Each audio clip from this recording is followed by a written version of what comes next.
Bonjour Xavier, on s'excuse un peu de la qualité là, parce que on est en Oui, vacances, mais le son est bon normalement. tu es chez toi au fin fond de la France, si j'entends bien. Voilà, c'est ça, dans le Cantal, enfin, dans le pays de ma mère plus précisément. Un beau pays d'ailleurs, je peux signaler à ceux qui nous suivent que la nature ici n'a pas changé vraiment, et c'est incroyable le nombre tu vois, d'espèces que tu vois, c'est vraiment foisonnant de vie, quoi. J'espère que tu pourras nous en faire profiter en nous montrant quelques extraits de Ah, cette... j'ai déjà sur Twitter, j'ai déjà montré le crapaud accoucheur pour ceux qui me suivent pas. C'est vrai. Et donc, suivez-nous. On va essayer de vous montrer quelques espèces. Alors, Bertrand, on a un petit sujet là cette semaine qui est parfaitement d'actualité puisqu'il s'agit des Jeux Olympiques. Donc, les Jeux Olympiques commencent après une longue attente de la part des pouvoirs publics qui ne savaient pas trop comment gérer cet événement. Donc voilà, ça y est, c'est lancé. Il y a une question qui est revenue pas mal de fois ces derniers temps, c'est la question écologique en fait sur les JO. Est-ce que les JO sont écolos? Parce qu'on a vu nos collègues de reporters un peu s'indigner que les JO étaient quelque chose de très polluant, n'étaient pas une opération très écologique. On a vu Extinction Rebellion coller des autocollants dans le métro pour dénoncer à la fois le nettoyage social, mais aussi la politique du gouvernement et l'impact environnemental des Jeux Olympiques. Donc, qu'est-ce que tu en penses en fait? Est-ce qu'ils sont écolos ces JO? Ah, écoute, bon, ça dépend évidemment ce qu'on dit par ce qu'on entend par écolo. Mais ce qu'il faut dire d'abord, c'est que les JO, comme tout grand événement international, comme toute politique aujourd'hui menée par des gens qui ont beaucoup d'argent et beaucoup de pouvoir, il y a toujours un côté environnemental. Donc les JO, si tu veux, ils ont une politique qu'on appelle RSE, responsabilité sociale et environnementale. Et donc en amont, ils ont mis plein de choses en place pour pouvoir réduire l'impact environnemental, évidemment. Et je me souviens, par exemple, il y a quelques années, quand ça a commencé, il y avait une embauche, là, un appel pour un embauche qui était pour quelqu'un qui serait responsable de la biodiversité pour les JO de Paris. Donc tu vois, donc, on s'étonne aussi que ça coûte cher, mais il faut voir voilà, à quoi on fait attention, surtout dans Paris qui est déjà vachement urbanisé, les infrastructures sont là. Enfin, franchement, à mon avis, sur la biodiversité, il n'y a pas eu grand-chose à faire, on aurait pu se passer sur de poste. Et tu vois, ça c'est toujours très intégré, mais comme dans les grandes entreprises, puisque l'organisation des JO, c'est une entreprise, hein, tout ça est bien intégré. Seulement, évidemment, l'écologie à la sauce moderne, comme on le dit souvent sur cette chaîne, c'est l'histoire du CO2, évidemment. Dès que tu fais un grand événement international, quel qu'il soit, eh bien, tu vas, bah, voilà, il y a des gens qui vont venir, tu vas créer de nouvelles infrastructures, tu vas créer oui, des mouvements, des transports, etc. Et donc, foncièrement, les écologistes vont trouver toujours des choses à redire, puisque, par définition, quoi, tout événement, de toute façon, devient problématique pour l'environnement à partir du moment où tu fais du CO2, quoi. Et donc, c'est un peu ça. Et puis, tu détruis aussi éventuellement les territoires. Si tu as un projet d'infrastructure, tu veux faire une nouvelle piscine, évidemment, tu vas le faire sur un terrain de libre, a priori. Donc, tu vas détruire un peu de nature. Donc, c'est d'ailleurs ce que dit Reporter, je sais pas, donc, sur son article, là, nos écolos radicaux préférés, c'est Reporter, on les aime bien, hein. Et puis, donc, ils ont fait un article là-dessus. Mais si tu lis, tu vois que finalement, il n'y a pas eu de grands impacts environnementaux des JO de Paris. Alors, en dehors du fait que tu ramènes plein de monde, hein. Il parle notamment de l'endroit où tu vas faire le canot-kayak. D'ailleurs, je vais y aller, donc je pourrais te dire, c'est à Vers-sur-Marne. Et donc, ils ont créé, tu sais, pour les caméras puissent suivre les avirons, par exemple, l'aviron, eh ben, une espèce de chaîne comme ça, des rails pour les caméras. Et donc, ils ont détruit en partie de la roselière, tu vois. Donc, il y a des espèces, mais partout, tu vas trouver des espèces, c'est ce qu'on dit souvent. Donc, c'est pas très significatif à Paris, dans la mesure où eh bien, Paris avait déjà beaucoup d'infrastructures construites et c'est déjà un endroit très urbanisé. Donc évidemment, sur tous les sites, tu as eu des oppositions, tu as eu des critiques, mais tout ça a été levé assez rapidement et je ne crois pas qu'il y ait d'impact outre mesure, surtout sur ces JO-là, quoi. Par contre, on peut parler, si tu veux, des JO 2030. Tu sais que Ouais. J'allais voilà, y venir justement, puisqu'il y aura plus, il y aura plus de neige, paraît-il, pour les JO d'hiver de 2030. ah oui, bah tu sais, c'est la grande inquiétude, hein, comme Al Gore qui avait dit qu'il n'y aura plus de banquise en 2014, et il y en a encore 8 fois la surface de la France en été de la banquise, hein. Et donc notre Sandrine Rousseau nationale, le bouffon, la bouffonne, eh bien a dit, ah, de toute façon, il n'y aura plus de neige en 2030, puisque les Jeux Olympiques ont été divers, ont été donc accordés à la France, enfin aux Alpes françaises plus exactement. Et elle dit, tweet, il n'y a plus de neige en 2030. 2030, c'est dans 6 ans, je te signale. Aujourd'hui, cette année, on a eu des records de neige absolument incroyables. Et si tu regardes d'ailleurs l'enneigement, c'est pas du tout significatif, le baisse d'enneigement qu'il y a eu ces derniers temps, malgré tout ce qu'on peut lire. Et donc, tu as aussi un personnage, là, Bertrand Guyot, qui est un journaliste euh, à Front Populaire, la revue, que j'ai là d'ailleurs, par hasard, alors là, on voit à l'envers, mais de Michel Onfray, hein. Et donc, qui a tweeté, après qu'on ait eu la nouvelle, on aurait franchement pu s'en passer pour un tas de raisons, écologiques notamment. Et là, j'ai un peu réagi sur Twitter parce que ça m'a un peu agacé, si tu veux, le côté toujours peine à jouir ou dès qu'on pense, dès qu'on s'enferme dans une pensée écologique un peu d'une certaine manière radicale, puisqu'on lit forcément l'écologie, encore une fois, c'est devenu une lutte contre le CO2 et donc, tout événement devient forcément anti-écologique par nature, quoi. Ce qui signifie que tu ne peux plus jamais rien faire. Alors moi, je dis pas que c'est bien de réorganiser des JO en 2030, j'en sais rien, tu vois. Et peut-être ça coûte très cher. Bon, voilà, ben, pour plein de raisons aussi, c'est bien pour la France parce qu'il y a une visibilité. Je ne veux pas entrer dans les détails, mais en tout cas, pour des raisons écologiques, si tu veux, on trouvera toujours des raisons écologiques de ne pas organiser un événement. Mais même la foire du village, tu sais, on est bientôt le 15 août, dans tous les villages de France, tu vas avoir des fêtes. On peut dire aussi pour des raisons écologiques, il ne faut pas les organiser. Donc tu peux tout annuler du jour au lendemain. Tout événement est écologiquement insoutenable. Donc, aller par là, c'est un peu épuisant, en fait, cette pensée qui fait que, voilà, il faut vraiment retourner dans la forêt et plus rien faire. Et dans ce cas-là, on est tranquille. Mais parce que, voilà, tout de suite, on voit cette pensée un peu triste. Voilà. Et donc là, c'est ce qui se passe un peu pour les JO 2030. Et je voudrais dire aussi pour les JO 2030, évidemment, l'impact est très important, peut être très important, surtout en montagne, tu as des zones naturelles. Mais les Alpes françaises sont déjà très aménagées.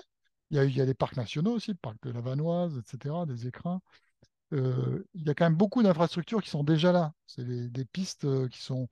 Les stations françaises sont parmi les plus grandes du monde, hein. Le plus grand domaine skiable du monde, je crois que c'est en France, hein. Et donc, il y aura quand même beaucoup moins d'aménagement. Et en plus, c'est les Alpes françaises, tu vois, c'est pas la Savoie ou je sais pas quoi.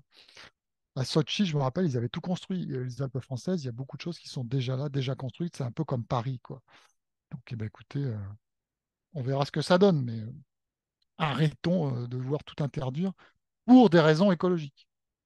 Alors, on a un autre sujet aussi cette semaine qui est un peu plus dramatique, puisque c'est l'arrestation de Paul Watson, donc de Sea Shepherd au Groenland. Si tu peux nous en dire un Oui, petit oui, mot. effectivement. Alors, Paul Watson, pour ceux qui ne le connaissent pas, c'est un des. Alors, il y a une polémique comme quoi il ne serait pas un fondateur de Greenpeace. En tout cas, il a été là à la fondation de Greenpeace, ça c'est sûr. C'est un Canadien qui est né en 1950. Et donc, ça a été un activiste écologique depuis toujours, finalement. Mais il a créé sa propre structure qui s'appelle Sea Shepherd. Sea Shepherd, donc il y a Sea Shepherd France, il y a plein de. Voilà. Et puis, puisqu'elle a essaimé un peu partout, je crois que c'est 20 millions de budget chaque année, hein. Et puis, Sea Shepherd, ça veut dire les bergers des mers. Et donc, il s'est séparé finalement, il s'est fait virer de Greenpeace parce qu'il était c'est un activiste trop, voilà, pas assez non violent pour Greenpeace. Greenpeace, c'est la non-violence, c'est les actions spectaculaires non violentes. Et lui, il voulait des trucs beaucoup plus durs finalement. Il a créé Sea Shepherd pour essentiellement protéger les baleines, les phoques, etc. Enfin, tout ce qui est, puis la vie marine finalement. Donc, c'est un peu un écolo à l'ancienne.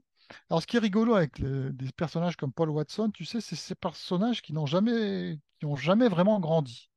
C'est-à-dire qu'ils sont aussi militants à 70 ans et plus que lorsqu'ils avaient 20 ans, tu vois. Ils ont pas changé. C'est ça qui est extraordinaire, qui me fascine toujours c'est chez ces gens-là, ce type de profil, c'est que, tu vois, c'est qu'ils n'ont jamais relativisé leur combat. Ils n'ont jamais réussi peut-être à montrer qu'ils étaient à certains moments excessifs, etc. Et à 75 ans, ils sont aussi actifs lorsqu'ils avaient 20 ans. Et on sait que quand on est jeune, on peut être un peu excessif. Donc tu as comme ça des personnages qui ne changent jamais. Alors c'est peut-être bien, et c'est tout à leur honneur. ils ne vieillissent pas dans leur tête, en tout cas. Et lui, il est toujours aussi actif, complètement, il est sur le terrain, il est sur les bateaux et tout. Et il est même venu en France, c'est pour ça qu'il est assez connu maintenant en France, puisqu'il vit à Paris. Et il a épousé, son mariage, en tout cas, s'est fait à Paris. Il a rencontré Brigitte Bardot depuis, fait qu'il- il la connaît depuis longtemps. Et donc, effectivement, il s'est arrêté avec son bateau, c'est au Groenland, en route pour aller, comment dire, contester les baleiniers. Et puis, il s'est fait arrêter par les autorités danoises parce que figure-toi qu'il a, alors c'est ce qu'on appelle une notice rouge chez Interpol. Et donc, alors je ne connais pas très bien le droit international dans ce type de choses, mais s'il est fiché à Interpol, pour faire simple, et s'il a une notice rouge, c'est qu'il peut être arrêté à peu près par tous les États du monde pour le remettre là, pour le coup, au Japon. Donc, il va peut-être être extradé au Japon pour être jugé parce qu'il a fait des actions contre les baleiniers japonais. Et je rappellerai qu'il y a trois États, si tu veux, qui continuent à faire de la chasse à la baleine.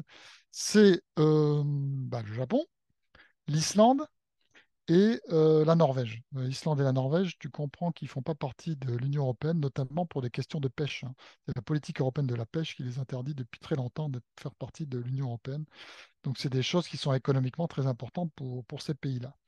Bon, bref, il y a eu tout un. Alors, je te fais pas tout l'historique parce que il faudrait faire une thèse là-dessus, hein, parce que Paul Watson, ça fait des années qu'il va faire des actions contre les baleiniers. Alors, je te signale, ça va loin parce que si ils mettent des bombes fumigènes, il y a des mines sous-marines, ils font de l'abordage, etc. Donc, c'est de la quasiment. D'ailleurs, il est appelé comme ça, comme un pirate des mers. C'est de la piraterie quasiment. Donc, c'est des actions quand même assez violentes d'une certaine manière. Et donc, c'est tout à son honneur de faire ça, mais c'est aussi les risques du métier de pirate des mers pour l'environnement, c'est évidemment de risquer des choses juridiquement. D'ailleurs, c'est pas la première fois qu'il est arrêté, hein. Il connaît tout ça par cœur. Et donc, c'est un peu le revers de la médaille, c'est que lui-même fait des actions qui sont pas forcément autorisées, je dirais. Alors, c'est compliqué après, est-ce que la chasse à la baleine est autorisée? En tout cas, euh, c'est vrai que sous couvert d'études scientifiques, le Japon continue à faire de la chasse à la baleine, mais je n'entrerai pas dans les détails. Est-ce que c'est légitime ou pas? Parce que les populations de baleines sont quand même pas ce qu'elles étaient avant, hein, ça a quand même, les populations ont augmenté. Mais je ne rentrerai pas dans le fond du sujet. En tout cas, il a une certaine sympathie pour nous parce qu'il n'a pas changé, puis il s'occupe toujours des espèces, figure-toi. Ce qui était l'écologie il y a 40, 50 ans, et ce qui a disparu aujourd'hui. Parce que l'écologie, elle est devenue un peu ce qu'on voit un peu sur les autres activistes qui sont arrêtés, si tu veux. Et c'est pour ça que ça peut nous donner l'occasion de parler de ceci. C'est que tu sais, il y a les activistes qui sont à Notre-Dame-des-Landes, contre les bassines, et puis à Sainte-Soline, il y a eu contre, tu sais, ceux qui dégradent les tableaux dans les musées pour avertir de la dégradation de l'environnement, etc. Et tu as tous ceux-là aussi qui risquent de finir en prison ou d'avoir des amendes, hein. Tu as eu notamment on a fait un article là-dessus sur Action Écologie, le site d'Action Écologie. On a eu des activistes anglais qui avaient barré la route, une autoroute, je crois. Oui, Et cette autoroute, donc ils ont été condamnés à de la prison ferme. Et d'ailleurs, c'est lié à un changement de la loi anglaise qui avait prévu le coup il y a quelques mois déjà, puisque ces actions se multiplient. Et donc, il y a une espèce de vide juridique, on ne peut pas traiter ces sujets-là correctement. Et donc, ils ont été emprisonnés. Voilà, alors, je ne sais plus exactement, on l'a mis sur notre site, hein, la sentence, mais c'est pas, tu vois, c'est pas anodin. Donc, évidemment, c'est un peu des actions de désobéissance civile, de violence, d'avertissement, mais le revers de la médaille, c'est de risquer quelque chose. Le combat est d'autant plus méritant que tu risques quelque chose. Seulement ce combat-là, en fait, qu'on voit des activistes qui barrent les autoroutes, qui emmerdent le quotidien des Français, en fait, pour faire simple, qui foutent de la peinture sur les musées, enfin, est-ce que ça sert à quelque chose? Et surtout, tu sais, c'est toujours le combat de l'écologie moderne contre des éléments un peu vaporeux, comme le CO2, le changement climatique, ou ça n'a rien à voir avec les espèces et les baleines qu'on voyait dans le temps. Et finalement, même, tu sais, le sujet de la biodiversité, c'est un vaste sujet. On parle plus que la biodiversité, mais on rentre plus vraiment dans les détails des espèces que tu veux protéger, le panda, la baleine, l'éléphant, etc. Hein, si tu veux comprendre ce qu'était la protection de l'écologie, enfin l'écologie en tout cas au début, tu lis par exemple l'interview de Romain Gary après qu'il ait écrit Les Racines du ciel, où il a eu le prix Goncourt, là. ou c'est un livre écologiste, enfin, il y a un débat là-dessus, mais en tout cas, voilà. Et lui, quand il décrit ce qu'était l'écologie au départ, c'était ça, c'était les espèces, les éléphants, les pandas, les cigognes, tout ce que tu veux, toutes ces espèces merveilleuses qui sont autour de nous et qu'il faut protéger, quoi. Et très vite, c'est passé maintenant sur le climat, sur un truc qui est complètement vaporeux, le CO2, etc., puis qui est complètement antisocial par nature, puisque, comme tu l'as dit, les écolos dans Reporter, ils dénoncent les Jeux Olympiques, le côté social, c'est-à-dire on va virer des gens parce qu'ils sont dans la rue au mauvais endroit, je sais pas, les clodos, voilà, tu les vires, etc., ou les sans-papiers ou je sais pas quoi. Donc ils sont là vachement social et environnemental. Ils disent que le combat, c'est les deux en même temps. Or, aujourd'hui, c'est ça que nous on reproche à Action écologique, c'est que le combat contre le CO2, l'écologie moderne, c'est justement antisocial, contrairement à ce qu'ils disent. Ils nous font croire que les deux vont ensemble, mais c'est l'inverse ce qui se passe. Aujourd'hui, le pacte vert renchérit énormément l'énergie, les biens, etc.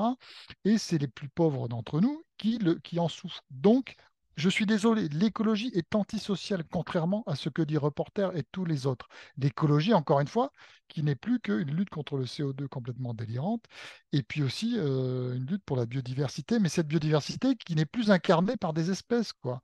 Et c'est pour ça qu'on a une espèce de sympathie finalement pour Paul Watson, malgré tous ses excès, c'est que lui, il est resté le même malgré les années. Il est toujours sur ses baleines, sur ses dauphins, etc. Et donc, il y a un truc vachement plus sympathique, plus chaleureux que ces espèces d'écolos modernes qui finissent en prison parce qu'ils barrent les autoroutes, parce qu'ils sont Ben, j'allais sur le des dire, barrages, Bertrand, etc. c'est que les militants de Sea Shepherd, alors évidemment, je ne les connais pas tous, mais j'ai rencontré une fois un militant de Sea Shepherd. Il avait plus l'air d'un ultra de stade de foot, en fait, que d'un militant d'étudiants en sociologie, comme on voit à Extinction Rebellion ou dans ces partis-là. C'était pas du tout le même profil, en fait. C'était des gens beaucoup plus durs, en réalité.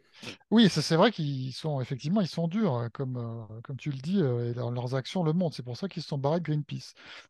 Mais bon, ça ne veut pas dire qu'ils n'ont pas d'excès, parce que je pense que ces structures, encore une fois, c'est ce que je disais sur Paul Watson, c'est ces personnages qui sont incapables d'y prendre un peu de recul par rapport à leur combat. Ils sont critiqués, y compris par Greenpeace aujourd'hui, parce que justement, ils sont trop violents, etc. Et on dit qu'ils desservent la cause, ce qui n'est pas complètement faux. Ce genre de structure des, euh, a des excès d'autant plus. Je dirais que la situation, encore une fois, c'est ce que je répète souvent, elle n'a rien à voir avec la situation des années 60-70 sur les espèces. Il y a énormément de lois qui ont été émises pour la protection des espèces.